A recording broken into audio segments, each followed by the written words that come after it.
to get down to business?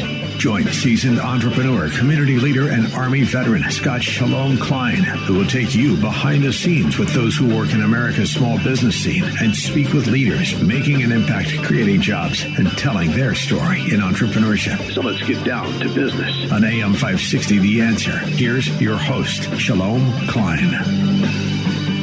And indeed, we're all about small business, jobs, and entrepreneurship and business. We talk all about small business here, and I'm thrilled to kick off the program today with a celebrated author and leadership expert who was named one of the 100 most creative people in business by Fast Company. Claire Díaz-Ortiz was an early employee at Twitter, famously known as the woman who got the Pope on Twitter, and has since authored 10 books translated into 11 languages. Her latest work, co-authored with the legendary Marshall Goldsmith, is Why Can't They Be Like Me? A parable of shifting perspectives. And Claire argues that the greatest limit to an organization's innovation is a leader who seeks out carbon copies of themselves. She's here to pull back the curtain on the executive coaching process and show us how to embrace divergent thinking to reach that next level of scale. Welcome to the show, Claire. Thanks so much for having me. Hope you're doing well out there.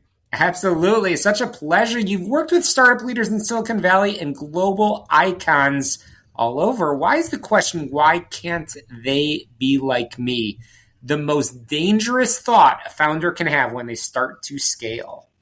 Look, we've all got blind spots. And as we were considering a great title for this book that encompassed the message of why leadership growth is so important for leaders, this was kind of one of those phrases that stood out. I think it's a phrase that many leaders have thought to themselves at one point or another, right? You're in the middle of some meeting, you are in some conversation, and your direct report or your colleague is just not acting in exactly the way you want them to be acting. They're not saying what you want them to be saying. They're not doing what you want them to be doing. And as leaders, sometimes we simply can't see that we're all different.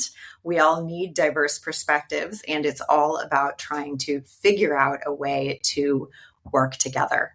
In your book, you tell the story of Todd Turner, a fictional entrepreneur who expects his colleagues to mirror his strongest attributes.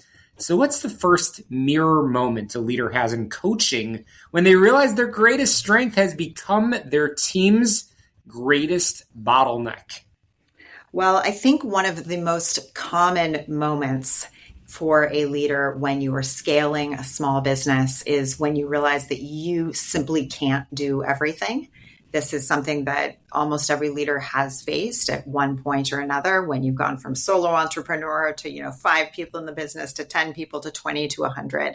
And making that shift and realizing that the time for delegation is now is really essential. And leaders who are not able to make that shift will ultimately never be able to truly scale in the way they want to scale. We've all heard the term micromanager. And, I would say that kind of the term is a little bit on the outs. It was sort of something of a previous generation used to speak about it a lot, but the concept is still very alive. There are managers who simply can't let go. And there are leaders who need to let go in order to grow. And that's what this book is about. It's about learning to become one of those leaders who can let go. Claire, you're right that what got you here won't get you there. How does a leader distinguish between the core values that must be shared and the divergent thinking that must be embraced to avoid innovation stagnation? So this is a key phrase of Marshall Goldsmith's. Marshall Goldsmith is, I would say, the grandfather of executive coaching in the United States. He's pretty much the most lauded executive coach of the last generation. And he really has this idea and wrote a book about this concept. The idea being that, wherever you have gotten to, you have used the skills that have been successful to this point.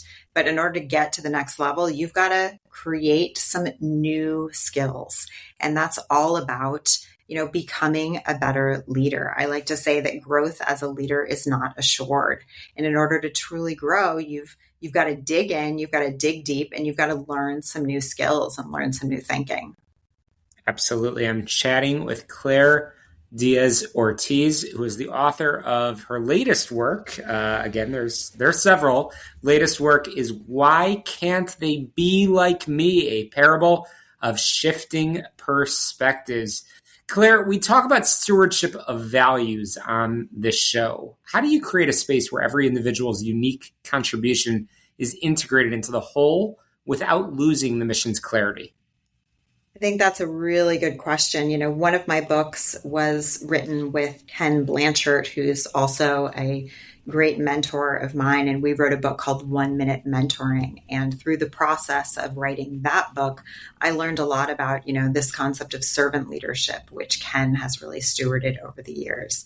And I think that when leaders can see themselves as servant leaders, when they can see that it is just as important for them to give as to lead, then you can help develop cultures that have more of that give and take.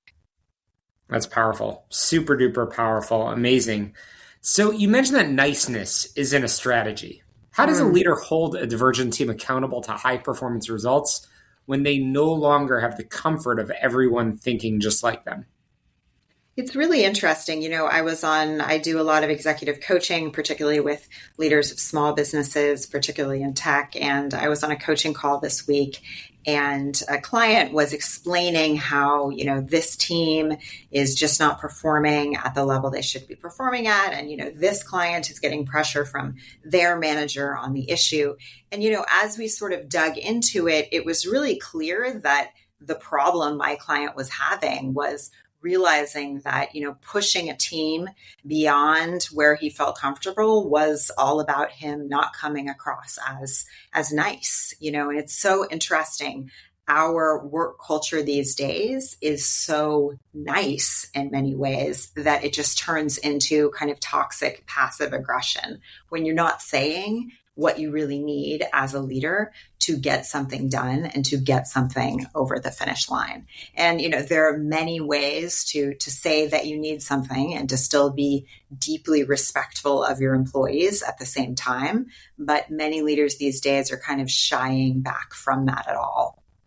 Yeah. And you mentioned a moment ago, you've co-authored with both Ken Blanchard and now Marshall Goldsmith.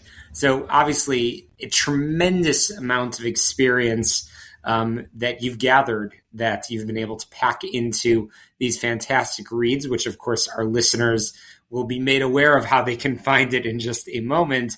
What's one painfully real lesson from the executive coaching world about why high achievers find it so hard to look at their own leadership mirror?